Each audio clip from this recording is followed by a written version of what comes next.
Yes, discipline, it, it, it does start with waking up early. It really does. But that is just the beginning. And I always say that discipline is the root of all good qualities. But you have to absolutely apply it to things outside of just waking up early. It's everything. It's working out every day, making yourself stronger and faster and more flexible and healthier. Discipline is eating the right foods to fuel your system.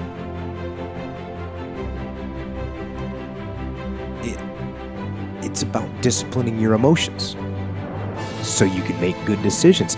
It's about having the discipline to control your ego so your ego doesn't get out of hand and control you.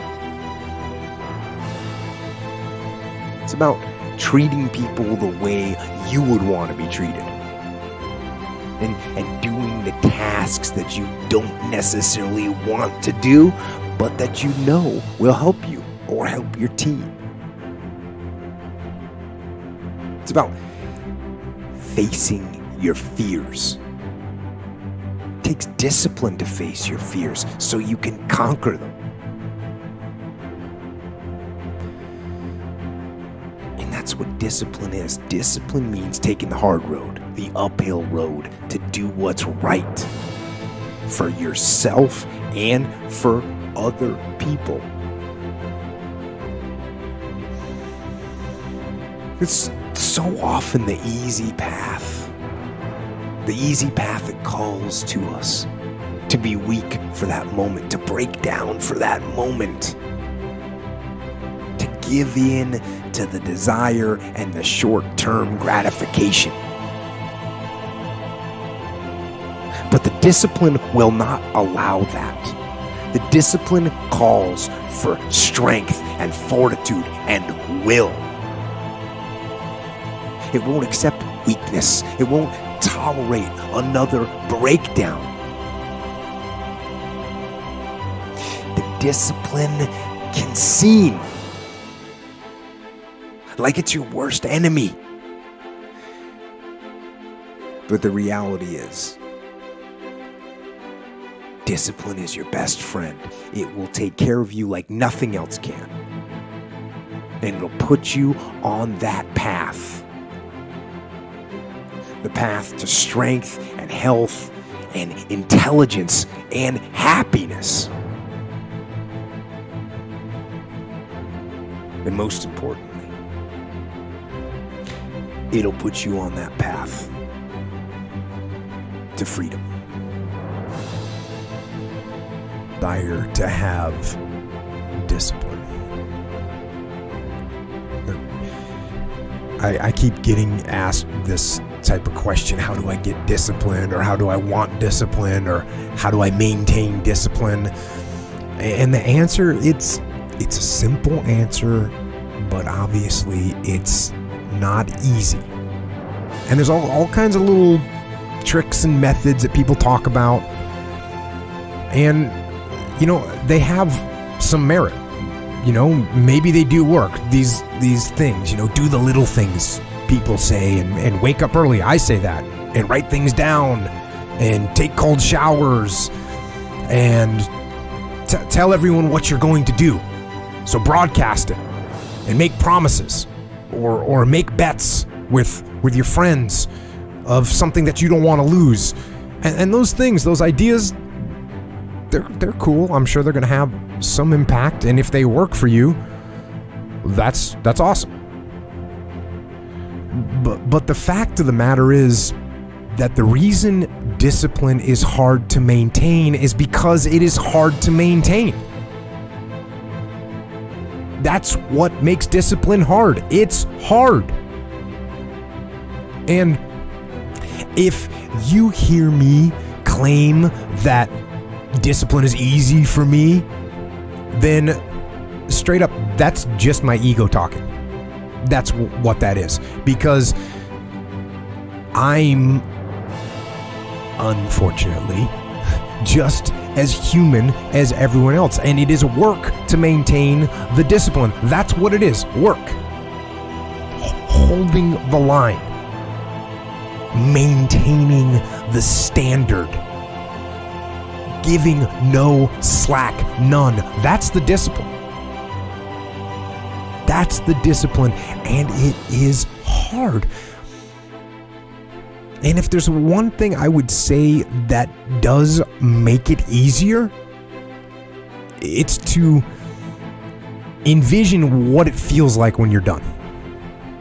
What it feels like after you've worked out, or you've held the line on your food intake, or you've pushed through some monotonous project that you have to do, and all those things. When they're done, they feel good. And contrary to that, envision what you will feel like later when you let the discipline slack. You know the feeling. Feeling weak and defeated, and you know that you're falling behind. So get to know those two different types of feelings and ask yourself which one you want to feel in 10 minutes or in a half an hour. When the thing is done, when the discipline has been implemented. Remember what that feels like, and then remember that those minutes and those hours, they turn into weeks and months and years, and holding the line in those critical minutes will put you in an infinitely better place, physically and mentally, if you maintain the discipline. So work through the weakness, fight through the temptation, hold the line. Hold the line, maintain the discipline. It is not easy, but it is worth it.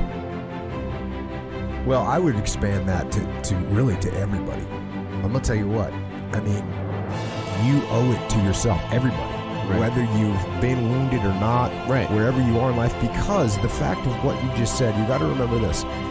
If you don't take care of yourself, you can't take care of the other people around you. Right. And so you have to. You have to take care of yourself. And, you know, my simple thing, and my wife knows this about me, like, if I don't work out, I'm not the same person, right? I'm a good person. Yeah, I'm not a good person, you know, but really, if I'm not taking care of my health, then everything else kind of starts falling apart. And so, yeah, you got to take care of yourself. And if you don't take care of yourself, then you can't take care of the people that you care about. I believe in winning the battle against yourself. People say, why do you say that? Because there's a lot of things you can control. When you wake up, I talk about making your bed. Make your bed. Make sure your house is clean. Make sure you get your breakfast. Make sure you shower, shave. Whatever you're doing, control that. Don't hit the snooze button. All these things are very important. That's been told a lot of times.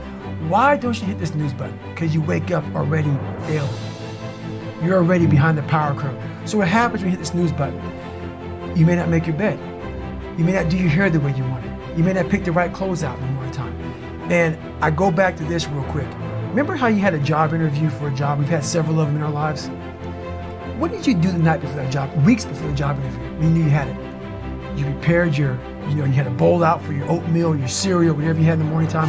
Your coffee cup was out. Your clothes were laid out. You studied, you rehearsed, you were ready. You brought your best self.